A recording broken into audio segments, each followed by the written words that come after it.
Hi, I'm Dylan, And I'm Grant. and this week on Concordia On Air, On news, students struggle with less breaks. Sustainable landscaping. And on A&E, Who is Alex Trebek? all that and more coming up tonight.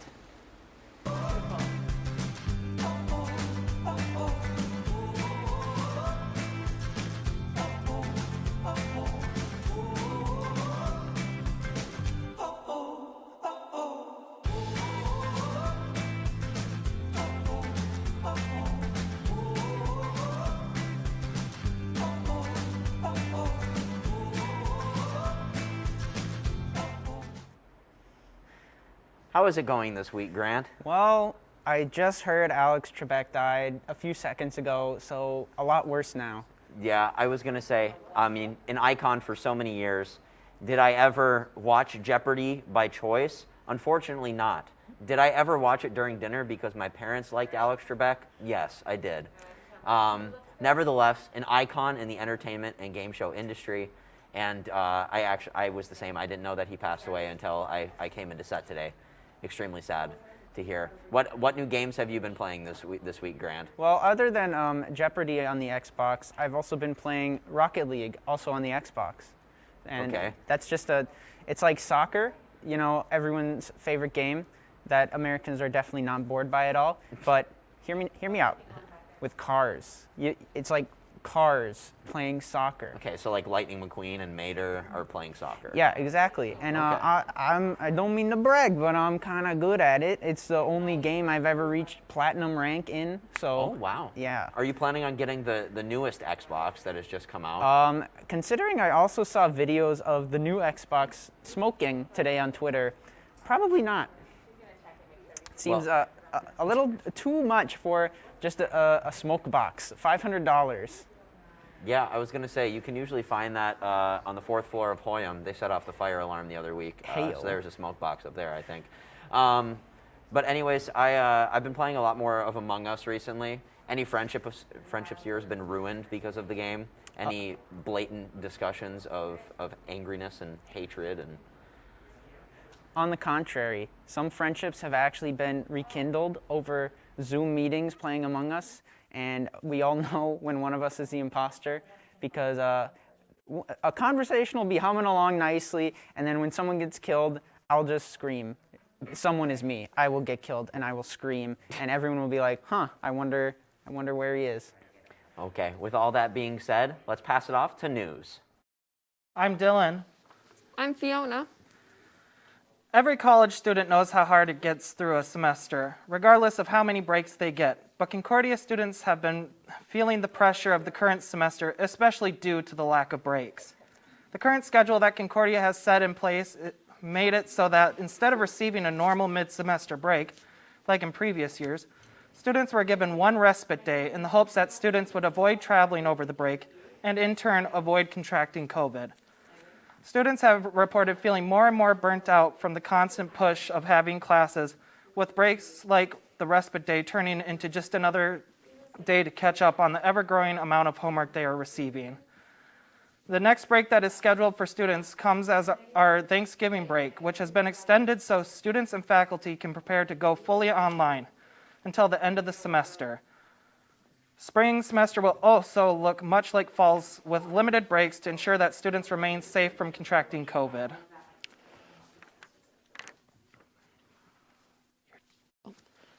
This week on campus, the Concordia Theater presents Dead Man's Cell Phone. The play, written by Sarah Rule, touches on the ability for technology to bring people together just as it can tear people apart.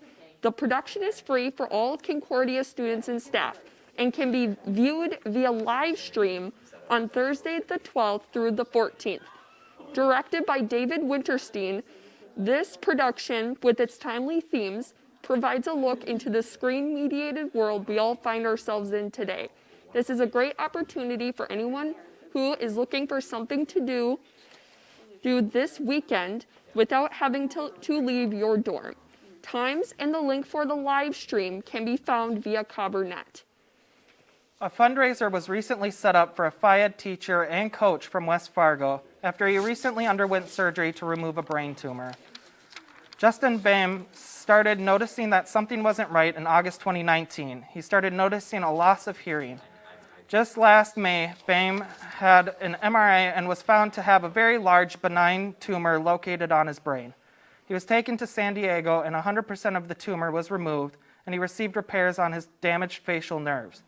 Bame is married and a father of 3 who has been working at Westside Elementary for 11 years and has been helping coach football for the Moorhead Spuds for 10 years. The current fundraiser is set for a goal of $20,000 in order to help pay for the cost of medical expenses and has already raised $17,475. If you wish to donate, you can go to GoFundMe.com and search Team Bame.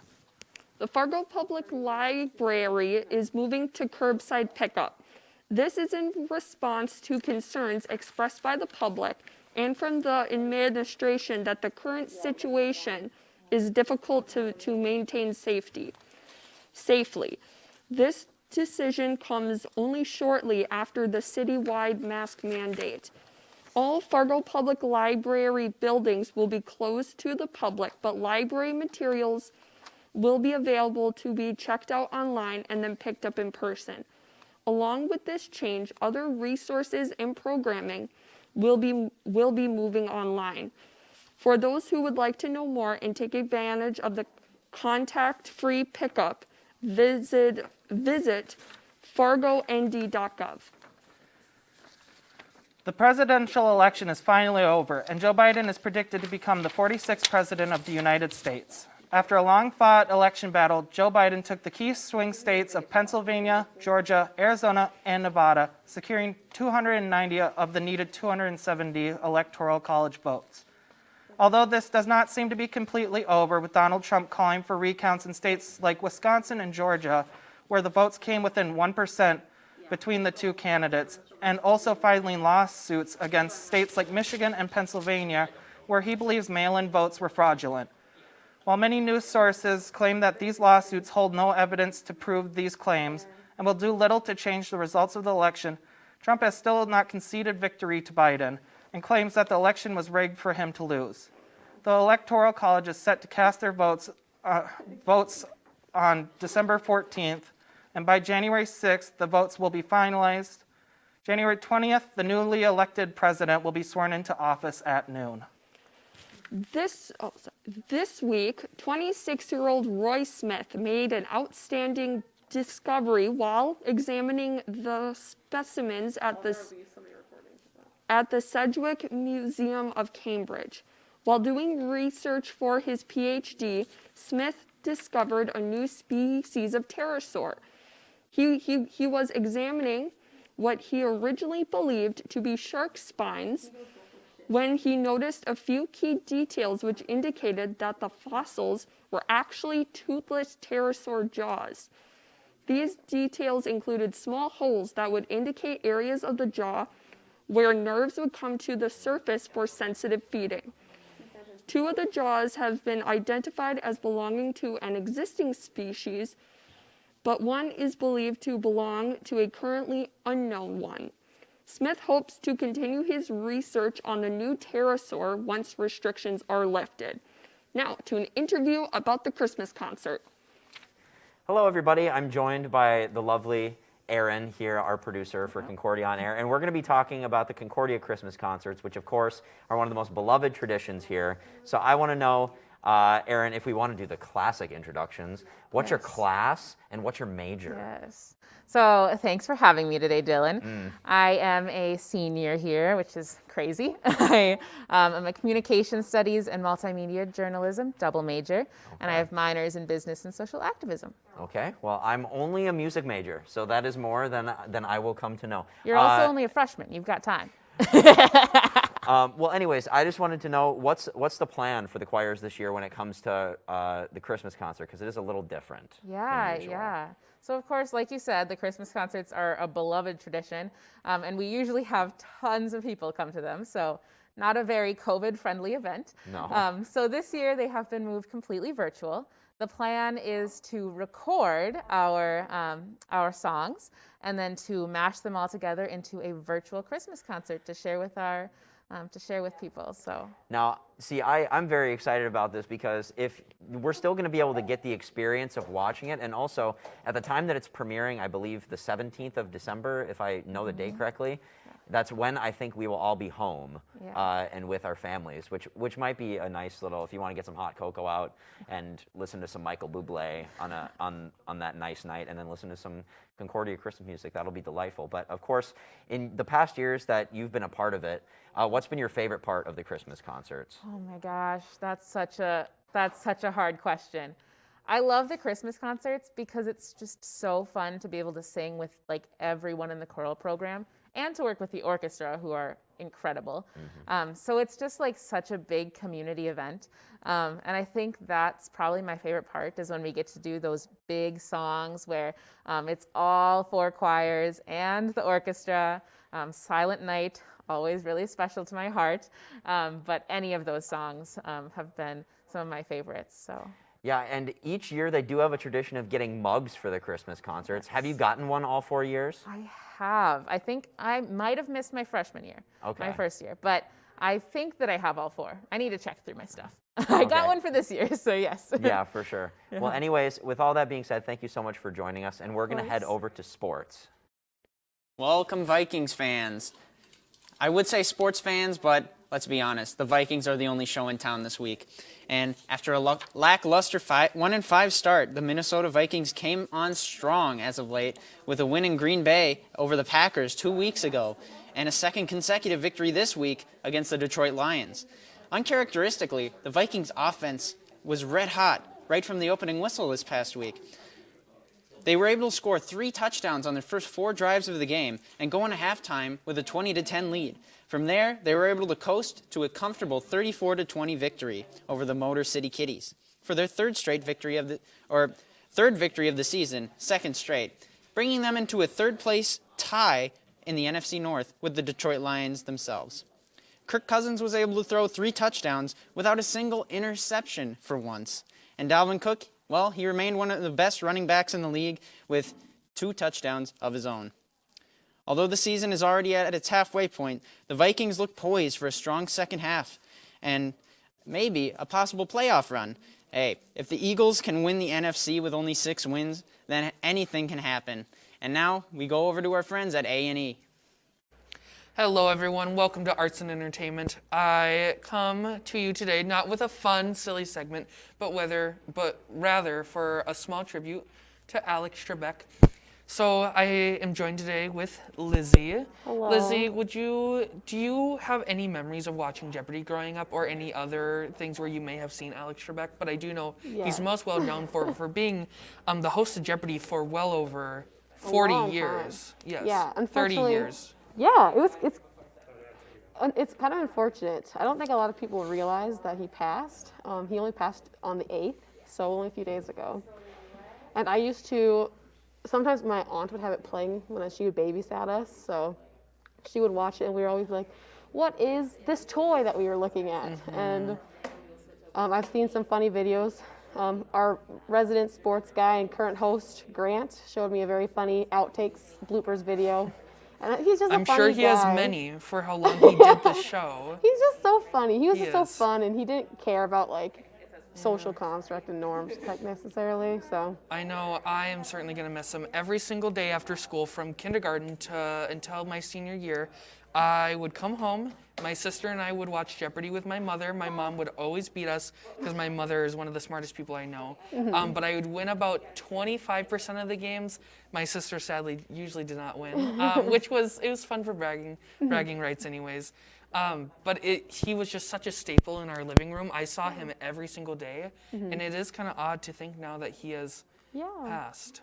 I don't know. it's a true tragedy, honestly. He changed the course of gaming television for so many people. I would go as far to say that he is partially responsible for revitalizing game shows. You know, he began his career at the tail end of the first golden, first generation, or the first wave of what is known as like the golden age of game shows. He started in 1984, and through his work, he really built up the Jeopardy empire. And now Jeopardy also owns a variety of game shows that are on TV. It's true. And now I would say we're entering a second era of golden game shows, or whatever you want to name it.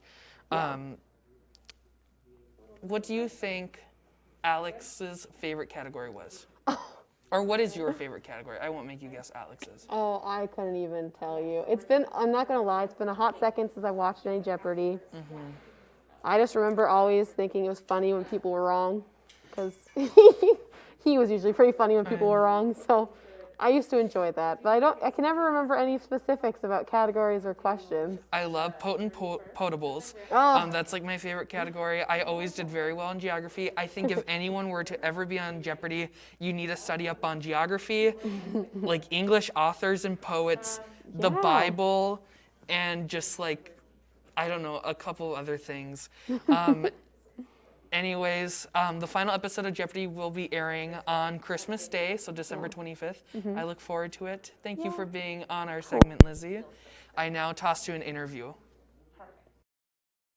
Everyone, and welcome to the Untucked Host Show. I have my shirt untucked because I'm with a good friend, Mary Ballstad. And I heard someone is now deceased, and there's a phone available, or? Yes, actually. The victim's name is Gordon, and there's actually a play about it that's going to be happening here at the Concordia Theater starting tomorrow at 8. And we're very excited about it. I myself am working tech behind the scenes, so I've only been working on it for a little less than a week. However, the cast is amazing. It's a funny show with some heart, made me cry a few times, and I'm very excited about it. I bet.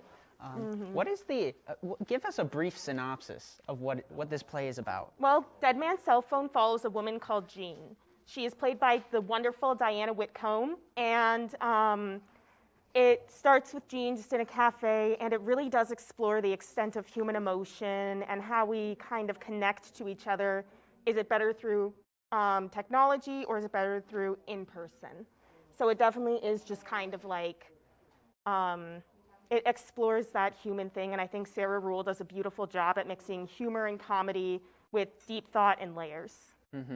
Lots of technology. Also lots of technology in tech. What's it like working tech for a play? It's good. I myself am not really working a lot with the technology because I'm on costume crew, so I just get to work with cleaning people's costumes after the show, giving them jackets, being like, this is what you're wearing. No, don't wear that. But I think that Concordia has done a really amazing job at trying to like work around this all, and sorry, just trying to think of how to. Concordia has done a very wonderful job at live streaming their shows and finding a way to work around and show their resilience with the COVID crisis right now. And is that the only change in the theater department due to COVID, or are there more? I think that's the biggest change. Of course, we're not having any shows in the lab theater. The main stage is where we're only having shows. And yeah, that's all I can think off the top of my head. And I think you mentioned it earlier, but can you say again, like, when this show will be taking place, when we can catch it on a live stream? Yes, of course. Tickets are on sale now. You can catch it on a live stream, or we are, I believe, having limited seating in the main stage area. It will be starting tomorrow, the 12th, at 8 p.m. and going through Saturday, the 14th. All right, perfect. Well, thank you for joining me here. Yes, and thanks for so the much audience, for having me. Yeah, we're going to go on to a package.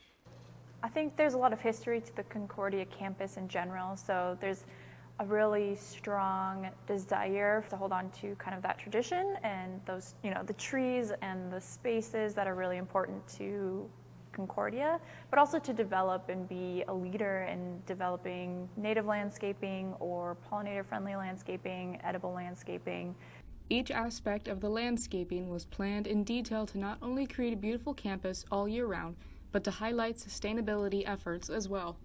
We have a couple of edible landscaping type of locations, the main one being in the berm between the road and the KC or Knutson parking lot In that berm, there is a lot of edible plants, so rhubarb, plums, cherry trees, and then there's raspberry bushes by Olin Hall, apple trees by the library. Concordia was also recently certified as a bee-friendly campus, showing how the landscaping transcends beyond students. The plants that you plant are impacting not only what it looks like, but like I said, the animals or creatures or insects that live on campus as well. So by becoming a bee pollinator campus, it just helps us to keep that in mind and front and center of focus when we're thinking about how to design new spaces or change the landscaping on campus. With the building the ISC, we implemented a pollinator garden. That really fosters the bee population around here. It's a milestone because in sustainability, you don't have a lot of those. You don't have a lot of times where you're like, wow, this actually works. But I think this is one of those times where we can look back and say, well, it's a good thing we were implementing this. We had to show that we were making progress towards being bee and pollinator friendly. We also had to establish a bee campus committee and commit to hosting bee-related programs and activities on campus. Concordia certification as a bee campus was a triumph to its efforts to spread awareness of the struggling bee population. However, the work is not done yet. We still have to maintain that certification. So part of that is to help bring awareness to it, because right now it's not something students are aware of. So I think having their interaction with it and having their recognition and having something that they're proud of, just because they're aware of it, is something that'll be really helpful. Welcome back to the lovely show of Grant and Dylan here, where we try and sound smart by saying big words. So I believe, are we just going to do 5 words each? Sure. So we'll do 5 words each. Try and guess what the definitions are. This seems like it's going to be a blast, and I'll let Grant go first. Okay, for the first piece of educational content, the word acquiesce. Does it mean to embody something? Embody something. Well, the way I use it, it can mean whatever you want. But in this context, it means to accept something reluctantly, but without protest. Okay. Accept something. Okay. Yeah. Well, 0 for 1 for me. So my word for you, Grant, is pulchritudinous. Pulchritudinous. Well, I know James K. Polk. He was a president of the United States.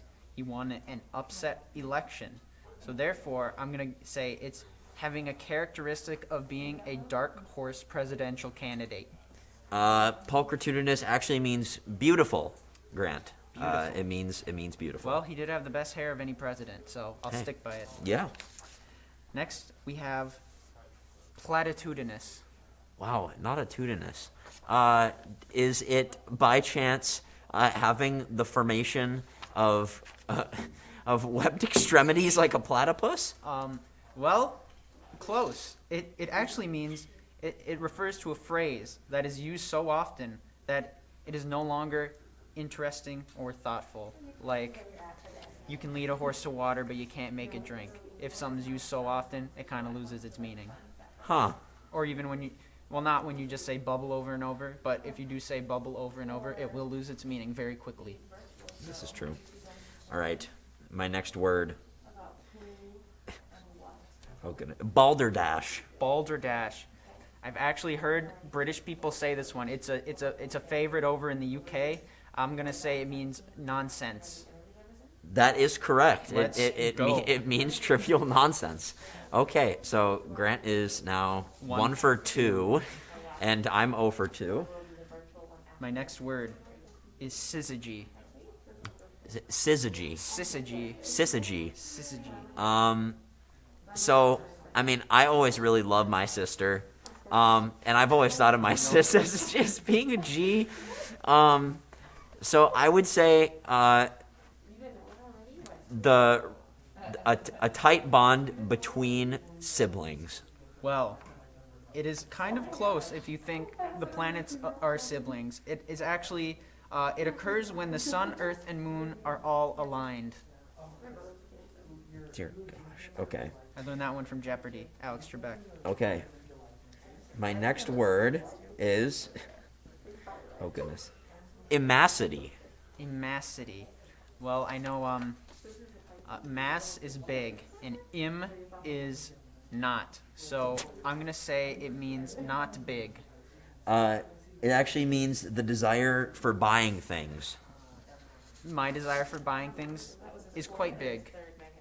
So I was dead wrong. So that's 4 from both of us now? I think we are each something for 4. I was going to say you're 1 for 4, 0 for 4 on my end. My next word is synecdoche. Synecdoche. And I'm not talking Philip Seymour Hoffman. Oh, okay. I'm glad I have that distinction. Yes. Synecdoche. So by sounding it out, it kind of sounds like Synec is sticky, like your neck's sticky. So maybe it is quite possibly the redistribution of honey. Redistribution of honey. Well, it actually means when you substitute a part for the whole or a whole for the part. When you say, like, the German national team won the World Cup. Or no, when Germany won the World Cup, it was actually just the German national team, but you attribute it to the whole of Germany. Huh. Okay. My final word for you, Grant, is Yes. wabbit. Wabbit. Well, I know they're wascally, and I know it's wabbit season. So I'm going to say it is Elmer Fudd pronouncing rabbit. It is actually an adjective that means exhausted or slightly unwell. Well, if that doesn't describe Elmer Fudd, I don't know what does. Precisely what I thought. So this week's winner of the very pulchritudinous words that we used is Grant, of a score of 1 for 5. And my score of 0 for 5. Thank you so much for joining us, and have a great week.